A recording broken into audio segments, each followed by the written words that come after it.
very good morning and welcome to the breakfast news on Rajya Sabha television. My name is Aishwarya Kapoor and here are this morning's headlines. 19 killed and 50 injured in suspected terror attack at UK concert. Loud explosion at end of performance by singer Ariana Grande.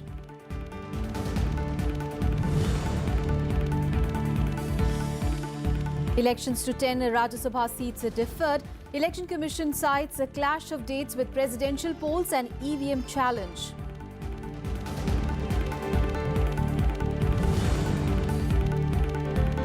AIM PLB's guidelines for couples in dispute. Social boycott of Muslims who resort to triple talaq among several features.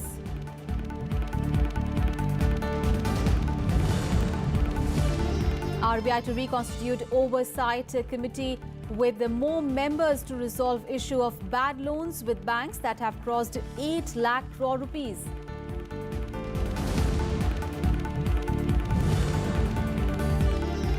And Donald Trump to meet Palestinian President Mahmoud Abbas in Israel. He says there will be eventually peace in the Middle East.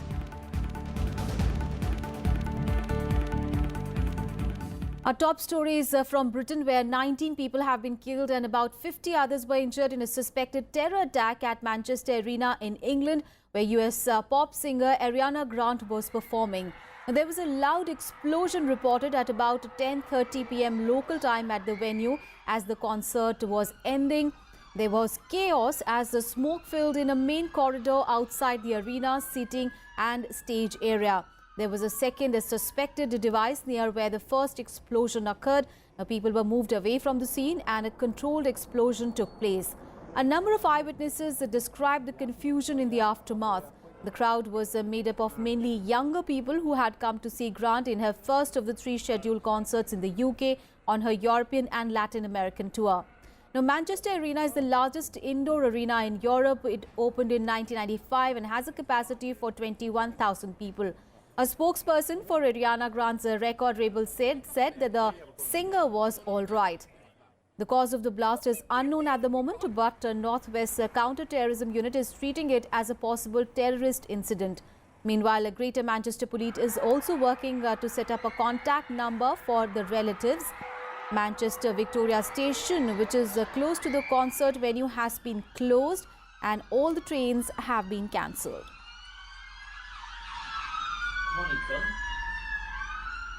That is one big story that we'll keep tracking through the day. Meanwhile, back home, the Election Commission has deferred the Rajya Sabha biennial elections, which were scheduled for 8th of June.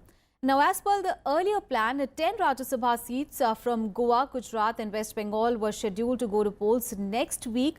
Now, a term of 10 Rajya Sabha members, including Union Minister Smriti Irani, CPIM General Secretary Sitaram Yechuri, and Trinamool Congress leader Derek O'Brien is due to end later this year. Now, of the 10 retiring members, 4 are from Trinamool Congress, 3 are from the Congress, 2 from the BJP and 1 from the CPIM. Former West Bengal Congress President Manas Bhunia and ex-GNLF leader Shanta Chetri are also among the 5 Trinamool Congress candidates announced for the Rajya Sabha seats from the state. Now, TMC has re-nominated 3 of its sitting RS members, including Derek O'Brien. Big story from Jammu and Kashmir, where security forces on Monday recovered arms and ammunition from forest areas of Handawara of the state's Kupwara district. The army personnel recovered a pistol, 2 pistol magazines, 40 rounds of ammunition and binoculars. A brief encounter took place between the security forces and terrorists on Sunday, in which 3 army jawans were martyred along the line of control in Norgam sector. 4 terrorists were also killed in the gun battle that started on Saturday. Now, amid ongoing unrest in the valley, Home Minister Rajnath Singh had asserted yesterday that the Modi government will find a permanent solution to the Kashmir issue. Meanwhile, in another development, the BJP strongly opposed a bid by the opposition to hold a national conclave on Kashmir in the first week of June. The Kashmir conclave has been called to address the ongoing protests in the valley. Pakistan की तरफ से बहुत से terrorist यहाँ आ रहे हैं, उसकी खबर मिल रही है और उसी में जो है जो हंदवाड़ा में हुआ और हफरूड़ा फॉरेस्ट में हुआ उसमें एक कांटेक्ट हुआ था और अभी भी वहाँ फ़ौज पूरी तरह से तैनात है और मुस्तैद है और मुझे पूरा यकीन है कि जो टेररिस्ट हैं उनको हम न्यूट्रलाइज करेंगे। सैनिक हैं, हमारी फौज है, सिक्योरिटी फोर्सेस के लोग हैं, पुलिस है, अपनी कुर्बानियां देते हुए जिस प्रकार से देश की रक्षा कर रहे हैं और ये एक प्रॉक्सी वार है और आने वाले वक्त में बाकी मिलिटेंसी को समाप्त किया जाएगा। उस तरीके का पूरा कम्प्रिहेंसिव प्लान बना है। मैं आपको यकीन दिलाना चाहता हूं, कश्मीर की समस्या का परमानेंट सलूशन हमारी गवर्नमेंट निकालेगी, अस्थायी समाधान उसका निकालेगी, क्योंकि हम इस सच्चाई को जानते हैं, कश्मीर भी हमारा है, कश्मीरी भी हमारे हैं और कश्मीरियत भी हमारी है। Kashmir issue is concerned, if the opposition feels that this is a very important issue as they say, then naturally, rather than speaking in different voices, they should all be speaking unanimously in the same voice. They should concur with the voice of the government and we should all stand together. We always have maintained that Kashmir is an integral part of India and Bharatiya Janata Party till its last breath will fight for that and we stand by the people of Kashmir. But the confusion that the opposition parties are creating by saying that the separatists are also stakeholder is something that we contest. We firmly believe that the stakeholders in Jammu and Kashmir are those who believe in the constitution of the country. We should not speak differently. We should all be united on this issue. And now an update on Prime Minister Narendra Modi's Gujarat visit. The Prime Minister today will attend the opening ceremony of the annual general meeting of the African Development Bank in Gandhinagar in Gujarat. This is the first time that the AGM is being held in India. On Monday, the Prime Minister laid foundation stones for several developmental projects at the Kandla port. He also inaugurated the Narmada Canal pumping station on Kutch Branch Canal in Kutch district. Arriving in Gujarat on his third visit in 5 months, Prime Minister Narendra Modi laid the foundation stone of 6 projects of Kandla Port Trust on Monday. The projects are worth 993 crore rupees. Addressing the public, the Prime Minister said the Kutch region was the country's fastest growing districts despite suffering unimaginable losses in the devastating earthquake in 2001. He also added that the Kandla port has a potential to play an important role in India's economy as it has emerged as one of the most important ports in Asia.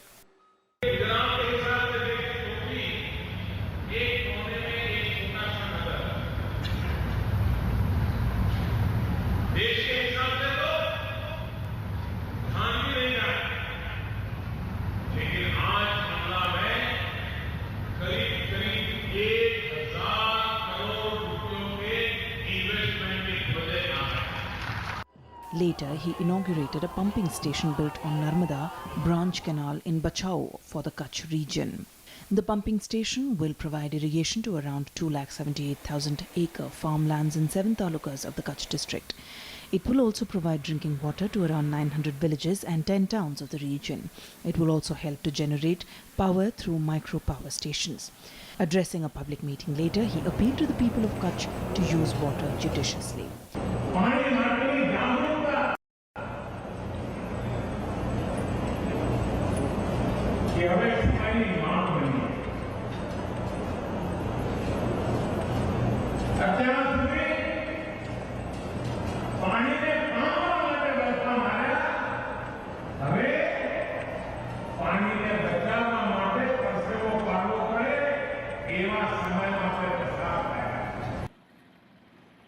Today, the Prime Minister will attend the ongoing annual general meeting of the African Development Bank in Gandhinagar. He will also meet delegates on the sidelines of the AGM. Also attending the meeting is Finance Minister Arun Jaitley, who will chair the meeting of the Board of Governors of the African Development Bank. Over 3,000 delegates from 81 member countries are attending the conclave, which is being held in India for the first time. Bureau Report, Rajya Sabha TV. On to some other news, the RBI has decided to reconstitute the Oversight Committee with more members after the government armed it with additional powers to resolve bad loans with banks. The bad loans have crossed 8 lakh crore rupees. Now outlining the action plan to implement the Banking Regulation Amendment Ordinance 2017, the RBI said that credit rating agencies will be given greater role in dealing with large amount of stressed assets in banks. Now, the ordinance promulgated earlier this month authorizes the RBI to issue directions to any banking company or banking companies to initiate insolvency resolution process. It has also empowered the RBI to issue directions to the banks for resolution of stressed assets. The RBI has said that it will reconstitute the oversight committee under its list, and it will include more members so that requisite number of benches could be created to deal with the increasing volume of cases.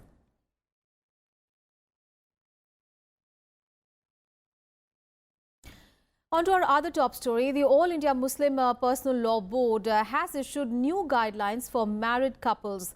The board has told the Supreme Court that it will issue an advisory to qazis to tell bridegrooms that they will not resort to triple talaq to annul their marriage.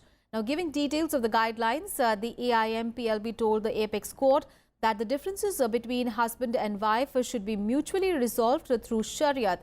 Now, the second step, if the dispute is not resolved mutually, there will be a temporary withdrawal.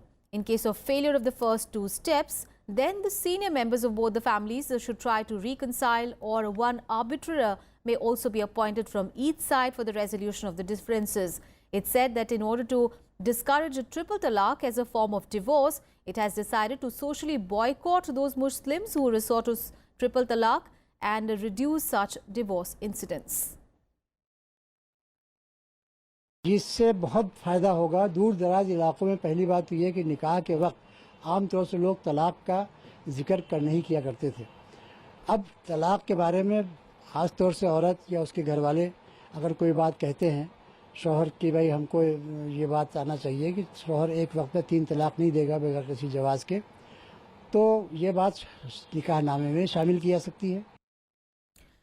Now, big story from Uttar Pradesh. The Yogi Adityanath government has reportedly decided to end minority quota under various schemes launched by former Chief Minister Akhilesh Yadav.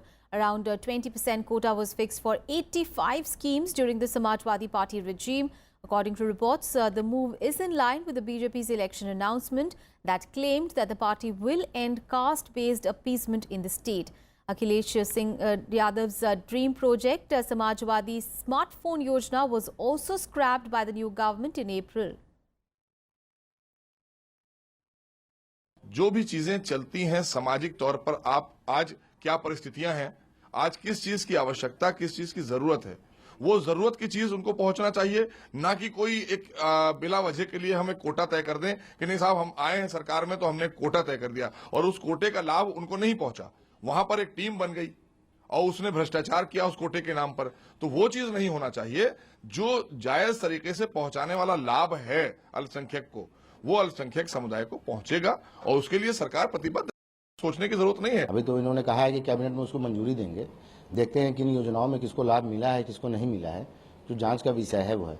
Bahujan Samaj party का ये कहना है कि कोई भी चीज या कोई भी विषय आप विकास के नाम पे करें, ना कि भेदभाव के नाम पे, धर्म के नाम पे, जाति के नाम पे। बहुजन समाज पार्टी इसके सख्त खिलाफ है। News from Delhi, where sacked Minister Kapil Mishra on Monday lashed out at Chief Minister Arvind Kejriwal for being silent on the corruption allegations against him. Arvind Kejriwal has already rubbished the allegations levelled by Kapil Mishra. The UP convener maintains that the allegations do not merit a response, as even his opponents were refusing to buy them. Hitting out at Mishra without naming him, Arvind Kejriwal said that it pains to be backstabbed by his own people. Mishra had earlier alleged that Kejriwal was linked to a Hawala scam and he received 2 crore rupees in cash from shell companies. पहली बार ऐसी राजनीति किसी ने इस देश में की है कि अगर वो जेल से बाहर है इसका मतलब वो ईमानदार है। तो जेल में तो शीला दीक्षित जी भी नहीं है, जेल में सुरेश कलमाणी भी नहीं है, जेल में रेड्डी भी नहीं है, जेल में दाऊद इब्राहिम भी नहीं है। तो अरविंद केजरीवाल की इस नई राजनीति के हिसाब से ये सारे लोग ईमानदार हैं। पिछले कुछ दिनों में खूब आरोप लगाए गए मेरे खिलाफ, मनीष सिसोदिया के खिलाफ, सतिंदर जैन के खिलाफ, पार्टी के खिलाफ, फंडिंग को लेकर बिल्कुल बेबुनियाद आरोप, कोई सबूत नहीं, कुछ नहीं, बस कीचड़ फेंक रहे थे।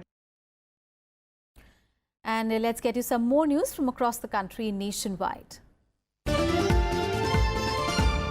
The Maharashtra Goods and Services Tax Act 2017 has been passed unanimously by both houses of the state legislature.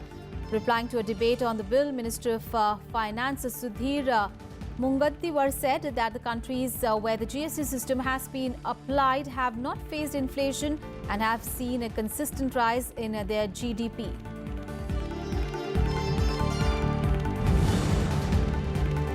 The Uttar Pradesh government has recommended a CBI probe into the death of IAS officer Arunag Tiwari. His family told Chief Minister Yogi Adityanath that they suspected foul play as he was about to expose a big scam in the Karnataka government department.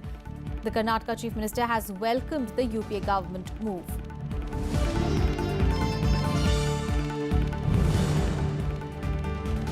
Congress leader Jagdish Tytler has refused to give consent to undergo a lie detector test in the anti-Sikh riots case of 1984. He was earlier given a clean chit by the CBI on 3 occasions in the case. The additional Chief Metropolitan Magistrate has now posted the matter for 2nd of June.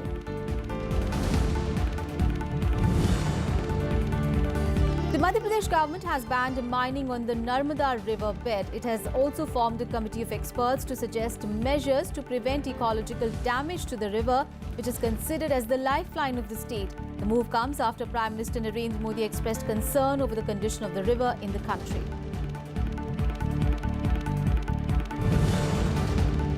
Four Naxals were arrested in the Sukma district of Chhattisgarh, and explosives and other items were also seized from them on Monday.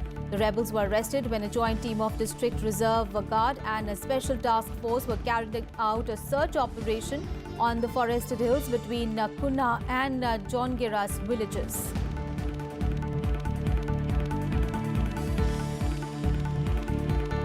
In Breakfast News, time for a very short break. We'll be back with all the international and sports news. Stay tuned.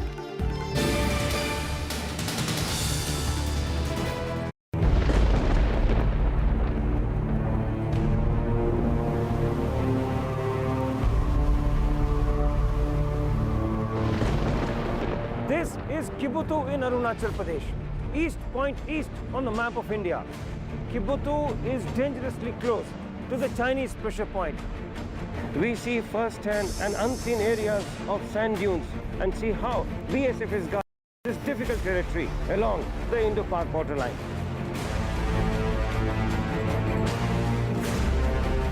We are now slowly entering into the interior-most parts of the Sir-Creek area. Indo-Tibetan Border Police Force justifies each word of this saying. Watch super exclusive episodes of National Security Series only on Rajya Sabha television.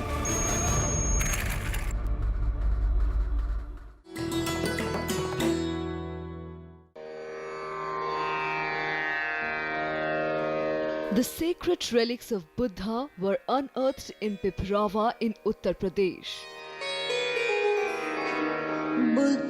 Buddhist monks from all over the world visit the National Museum to pay their respects. These charred bone fragments of Buddha are housed in the gold canopy gifted by the royal family of Thailand.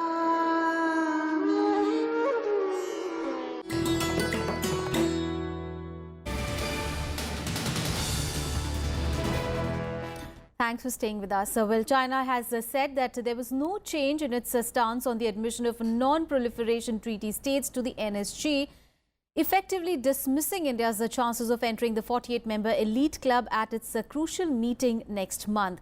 Now, China's support is crucial for India as the new membership in the NSG is guided by the consensus principle. In response to a question, a Chinese Foreign Ministry spokesperson said that China's position on the non-NPT members' participation in the NSG has not changed.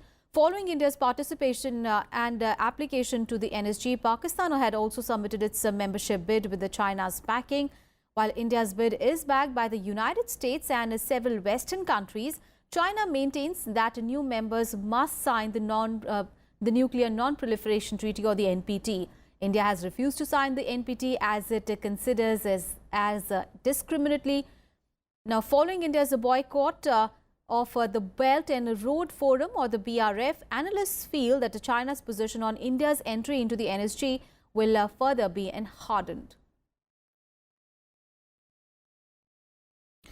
A 27-year-old Indian climber who went missing on Mount Everest has died after he fell some 200 meters on his return after conquering the world's tallest peak. Now, according to the authorities, this is the fifth fatality on the mountain this season. The climber was Ravi Kumar from Uttar Pradesh's Muradabad district.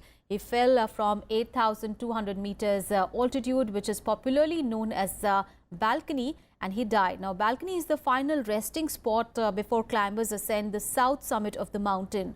Kumar had successfully climbed 8,848 meters high Mount Everest on Saturday.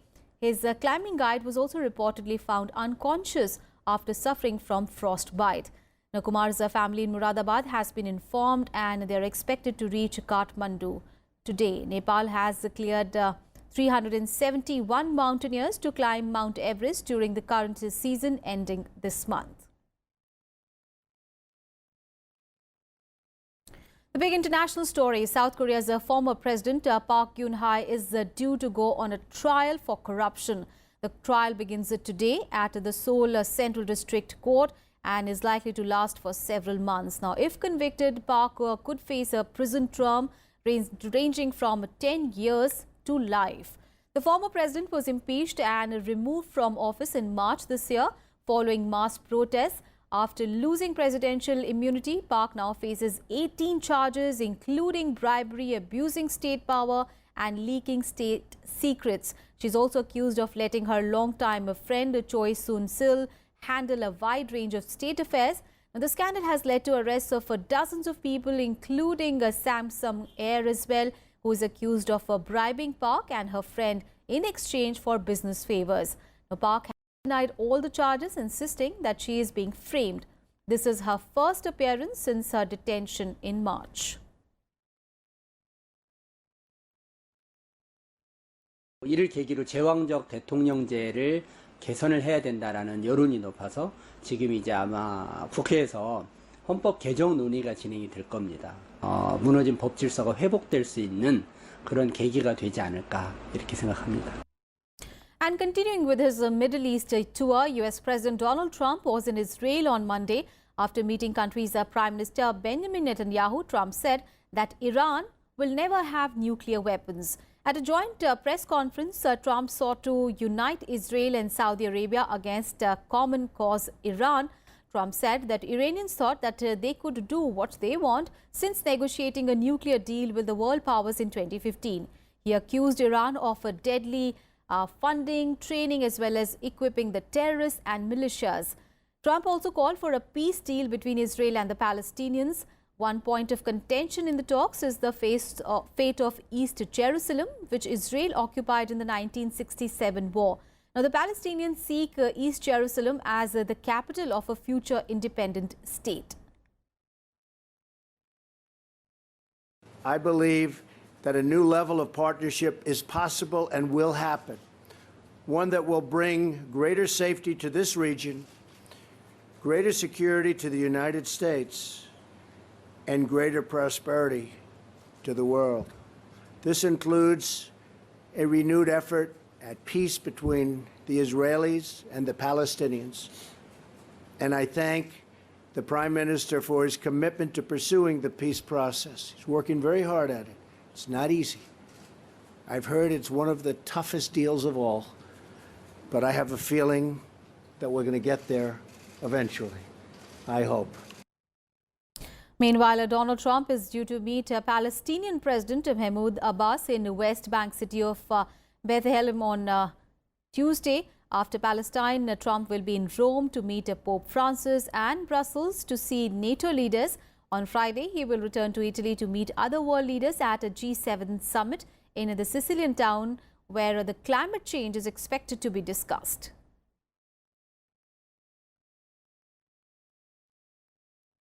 And the United Nations Security Council on Monday strongly condemned North Korea's latest missile test, vowing to push all the countries to tighten sanctions against Pyongyang. Now, all the 15 council members, including the North's closest ally China, instructed its sanctions committee to redouble efforts to implement a number of tough measures adopted last year. The Council also agreed to take further significant measures to force North Korea to end its highly destabilizing behavior. The Council is scheduled to hold emergency closed-door meeting with Japan, South Korea and the US today to discuss further action in response to the latest missile test. Now, Sunday's missile launch was the latest in a series this year as Pyongyang steps up its efforts to develop an intercontinental ballistic missile capable of hitting the United States. Let's get you some more international news in World Wrap. US Ambassador to Pakistan David Hale met with the Pak Army Chief General Qamar Bajwa and underscored US President Donald Trump's call for a vision of peace, security and prosperity in conquering extremism and terrorism. During the meet, Hale also thanked General Bajwa for his public commitment that Pakistan will not allow militants to use its soil to conduct attacks against any country.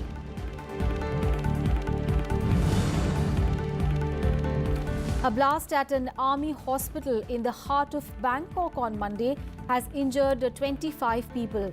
The blast went off in a VIP room in the first floor of the hospital. Now, state police has confirmed that it was a bomb explosion. The bomb was contained in a PVC pipe and it was planted inside a vase in the hospital room. The police find more clues from the footages of the surveillance cameras to pinpoint a reason. Petroleum Minister Dharmendra Pradhan has asked crude oil producing OPEC to work towards responsible pricing and demanded due acknowledgement through discounts in prices for large volumes that India imports. Pradhan was in Vienna co-chairing the second India-OPEC institutional dialogue at the OPEC headquarters. Pradhan met with the OPEC Secretary General and also discussed bilateral issues of interest at the delegation level dialogue. On to sports now, and a disappointing start for Indian shuttlers in the Sudirman Cup at the Gold Coast in Australia as they lost 1-4 to second-seeded Denmark in the mixed team championships on Monday. While number 4, PV Sindhu, who delivered a solitary win, was the only saving grace of the entire contingent. Now up against twice finalists Denmark, India lost the mixed doubles, men's singles as well as men's doubles before Sindhu won the women's singles. The last match saw India lose the women's doubles also. Now in the next match, India will need all the shuttlers to shine against Indonesia. India has not progressed past the group stages in the last 2 editions, and this time too all the hopes will be dashed if they cannot put up an all-round effort against Indonesia. The task though is not easy. The Indonesians are former champions and are seeded higher than India. Well, that's it from me and my team in this edition of Breakfast News. Thanks for watching. Have a great day ahead.